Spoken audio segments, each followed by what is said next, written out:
भारत में आपको ऐसी कई जगह देखने को मिलेगी जिनके पीछे की कहानी बेहद ही रहस्यमय होगी या इतनी दिलचस्प होगी कि एक बार आपको वहाँ जाने का मन जरूर ही करेगा। ऐसा ही एक जगह है धनुषकोडी। धनुषकोडी भारत के तमिलनाडु के पूर्वी तट पर रामेश्वरम द्वीप के किनारे स्थित है। इसे भारत का अंतिम छोर भी कहा जाता है। धनुषकोडी शहर एक तरफ बंगाल की खाड़ी और दूसरी तरफ हिंद महासागर से घिरा हुआ है। पंबिन द्वीप के दक्षिण पूर्वी सिरे पर स्थित धनुषकोडी रामेश्वरम के अनूठे आकर्षणों में से एक है। यह रामेश्वरम से लगभग 20 किलोमीटर की दूरी पर है। धनुषकोडी नाम का शाब्दिक अर्थ होता है धनुष का अंत, जो भगवान राम और हिंदू पवित्र ग्रंथ रामायण की कथा को दर्शाता है।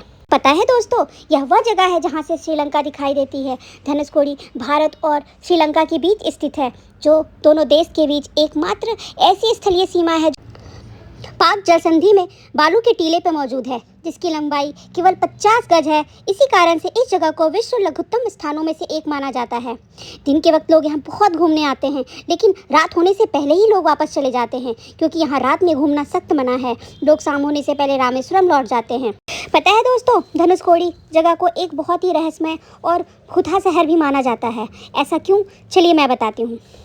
1964 में एक चक्रवात ने धनुषकोडी नामक पवित्र शहर को अपने चपेट में ले लिया था, जो कि पहले एक लोकप्रिय तीर्थस्थल हुआ करता था। धनुषकोडी रेलवे लाइन पर पुम्बन पुल से 100 से ज़्यादा यात्रियों को लेकर चल रही एक पैसेंजर ट्रेन भी उसकी चपेट में आ गई थी, जिससे ट्रेन में सवार सभी लोग मारे गए। इस चक्रवात में कुल 1800 से ज़्यादा लोगों की जान चली गई। पूरा शहर तबाह हो गया। इस प्राकृतिक आपदा के बाद मद्रास सरकार ने इस शहर को रहने के लिए अनुपयुक्त घोषित कर दिया था, और इस तरह इस शहर को भूता शहर भी घोषित कर दिया गया। वर्तमान में यहाँ पे सिर्फ कुछ मछुआरे और उनके परिवार वाले ही रहते हैं। धनुषकोडी हिंदुओं के लिए बहुत ही खास स्थान है।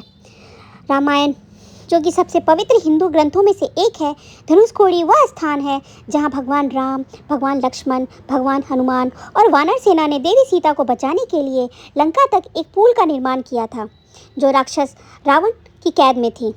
इस पुल को राम सेतु के नाम से जाना जाता है। बाद में युद्ध जीतने के बाद भगवान राम ने रावण के भाई विभीषण को लंका के राजा के रूप में ताज पहनाया था। बाद में विभीषण ने भगवान राम से राम सेतु को नष्ट करने के लिए कहा। उनके अनुरोध पर भगवान राम ने अपने धनुष के अंत से पुल को तोड़ दिया। यही कारण है इस स्थान का नाम धनुषकोडी रखा गया, जिसका अर्थ है धनुष का अंत। तो दोस्तों, ये है धनुषकोडी का रहस्य और क्यों कहा जाता है धनुषकोडी को भूता शहर। धन्यवाद।